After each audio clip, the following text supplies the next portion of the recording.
Alam mo bang ang ilang alagang hayop ay mga lihim na ninja? Ang 5 kamanghamanghang hayop na ito ay ang pinakamagaling na escape artists sa mundo. Tingnan kung paano sila nahuli. Ang mga ahas ay gumagamit ng malalakas na kalamnan para iangat ang mabibigat na takip ng tangke. Mahilig silang magtago sa may init na lugar. Maraming may-ari ang nakakatuklas ng kanilang nakatakas na ahas na natutulog sa loob ng komportableng sapatos. Ang mga hamster ay pinapapayat ng kanilang katawan para makalusot sa ilalim ng mga pinto.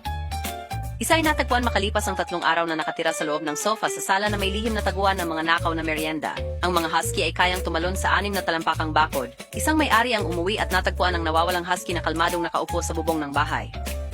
Paano siya nakarating doon? Ang mga ibong ito ay kayang magbukas ng kandado gamit ang kanilang tuka. Isang kokatu ang nahuling nagbubukas ng bawat kulungan sa tindahan para palayain ang kanyang mga kaibigan para sa isang midnight party. Kamangha-mangha. Walang buto ang mga pugkita at kayang sumiksik sa maliliit na butas. Nahuli ang isa na nasa kalagitnaan ng mahabang tubo ng alulod na sinusubukang tumakas pabalik sa karagatan.